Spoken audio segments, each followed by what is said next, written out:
5 حبوب كاملة بتساعد على تقوية الذاكرة والتركيز أيام المراجعة والامتحانات. الشوفان من الحبوب الكاملة اللي بتساعد على تقوية الذاكرة والتركيز أيام المراجعة والامتحانات، عشان الشوفان مليان فيتامينات زي فيتامين بي وفيتامين إي وعنصر البوتاسيوم، فيساعد على تحسين عمل المخ وتقوية الذاكرة والتركيز أيام المراجعة والامتحانات. ويعتبر الشوفان بيساعد في تقليل وقت التفكير واتخاذ القرارات قبل تنفيذ الأهداف. وكمان عايز أقول لكم إن الشوفان بيزود الجسم بالطاقة ويساعد على تقوية المناعة، عشان بالشوفان عناصر غذائية مهمة زي الحديد. وكمان الشوفان مصدر غني بالبروتينات المهمة في تقوية العظام. ومن فوائد الشوفان إنه بيساعد على الشعور بالشبع لفترات طويلة، عشان الشوفان مليان ألياف. ويعتبر الشوفان مهم في الحفاظ على صحة الجهاز الهضمي، وبيمنع امتصاص الدهون وبيخلص الجسم من الانتفاخ والغازات. وآخر معلومة عن فوائد الشوفان إنه بيساعد في حماية القلب من الأمراض، عشان الشوفان مليان فيتامينات. وأنصحكم بأكل الشوفان بكمية مناسبة في وجبة الفطار الصبح مع كوباية زبادي، أو نشرب شوفان باللبن مع معلقة عسل ومكسرات، عشان لو أكلنا شوفان بكمية كبيرة بيكون ليه آثار جانبية على الجسم زي الانتفاخ والغازات وزيادة الوزن وطفح جلدي وإسهال. وممكن نستعمل الشوفان بطرق كتير زي طحن الشوفان ويبقى دقيق ونضيفه على المخبوزات، أو نعمل عيش بالشوفان، أو نعمل بسكوت بالشوفان. وأنصحكم بتقسيم كميات الشوفان على الوجبات في اليوم بدل أكل كمية كبيرة من الشوفان في وجبة واحدة. وبكده يبقى احنا عرفنا مع بعض فوائد الشوفان، وأهمها انه بيساعد على تقوية الذاكرة والتركيز أيام المراجعة والامتحانات بإذن الله.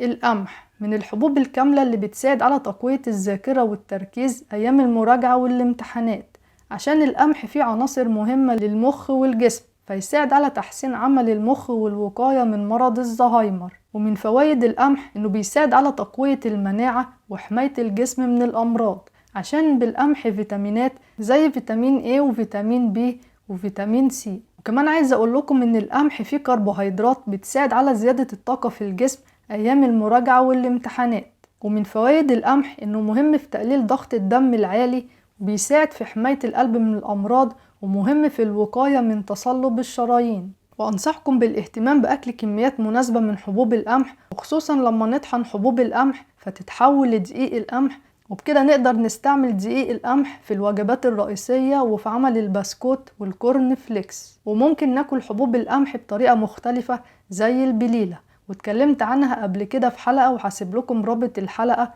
في صندوق الوصف. وأنصحكم بأكل كمية مناسبة من حبوب القمح في اليوم، وأكتر من كده بيكون ليه آثار جانبية زي الطفح الجلدي وحصوة في الكلى والنقرس وتقليل امتصاص بعض العناصر الغذائية زي الزنك والحديد. وبكده يبقى احنا عرفنا مع بعض فوائد حبوب القمح، وأهمها إنها بتساعد في تقوية الذاكرة والتركيز أيام المراجعة والامتحانات بإذن الله. الشعير يعتبر من الحبوب الكاملة المهمة للمخ والجسم، عشان الشعير مليان بالفيتامينات، فيساعد على تقوية الذاكرة والتركيز أيام المراجعة والامتحانات. ويعتبر الشعير بيساعد على تقليل الاكتئاب والقلق والتوتر اللي بيكون أيام المراجعة والامتحانات، عشان في الشعير فيتامين بي وبوتاسيوم ومغنيسيوم. ويعتبر الشعير بيساعد في تنشيط الدورة الدموية في الجسم. ومن فوائد الشعير إنه مهم في تقوية الأعصاب، عشان بالشعير فيتامين B12. وممكن نشرب الشعير مع كوباية مية مغلية، فيساعد في علاج مشاكل الكلى ويساعد في تقوية الأعصاب في الجسم. وممكن نستعمل الشعير في عمل التلبينة اللي اتكلمت عنها في حلقة قبل كده، وهسيب لكم رابط الحلقة في صندوق الوصف. وأنصحكم باستهلاك الشعير بكمية مناسبة على حسب السن، عشان بيكون ليه آثار جانبية زي الغازات والإمساك وحساسية الجلد وألم في المعدة وانخفاض السكر في الدم. وبكده يبقى احنا عرفنا مع بعض فوائد الشعير، وأهمها انه بيساعد على تقوية الذاكرة والتركيز أيام المراجعة والامتحانات بإذن الله. الذرة من الحبوب الكاملة اللي بتساعد على تقوية الذاكرة والتركيز أيام المراجعة والامتحانات، عشان الذرة مليانة فيتامينات زي فيتامين أ اللي بتساعد في بناء وترميم خلايا المخ والجسم وتنشيط خلايا المخ. ومن فوائد الذرة إنها مفيدة في تنظيم ضغط الدم عشان بالذرة معادن زي البوتاسيوم. وكمان الذرة فيها منجنيز مهم لتنظيم وظائف المخ والأعصاب، فيساعد على تقوية الذاكرة والتركيز. وتعتبر الذرة مهمة لزيادة النشاط في الجسم أيام المراجعة والامتحانات عشان الذرة فيها كربوهيدرات وبروتينات ودهون. وكمان عايزة أقول لكم إن الذرة مليانة ألياف بتساعد في تحسين الهضم وعلاج مشاكل الجهاز الهضمي. وتعتبر الذرة بتساعد في الوقاية من أمراض القلب وتقوية عضلة القلب عشان الذرة فيها دهون وأحماض أوميجا 3. ومن فوائد الذرة إنها بتساعد في الوقاية من الأنيميا عشان الذرة فيها حمض الفوليك وفيتامين B12. وعلى فكرة حبوب الذرة بنطلع منها زيت الذرة ونشا الذرة ودقيق الذرة. وهقول لكم على معلومة سريعة، لما نطحن حبوب الذرة بيطلع عندنا دقيق الذرة أو النشا، وده بنستعمله في الخبز أو في الوجبات الرئيسية والحلويات. وممكن نعمل فشار من حبوب الذرة أو نسلق حبوب الذرة ونحطها على السلطة. وأنصحكم بأكل 200 جرام من الفشار في اليوم، يعني معيار كوباية، عشان أكتر من كده بيكون ليه آثار جانبية على الجسم زي عسر الهضم وزيادة الوزن ومشاكل في المعدة وغازات. وبكده يبقى احنا عرفنا مع بعض فوائد الذرة، وأهمها إنها بتساعد على تقوية الذاكرة والتركيز أيام المراجعة والامتحانات بإذن الله. الرز البني بيساعد على تقوية الذاكرة والتركيز أيام المراجعة والامتحانات عشان الرز البني فيه مجموعة فيتامين بي اللي بتحافظ على تحسين عمل المخ والجهاز العصبي وتقلل من الإصابة بالزهايمر.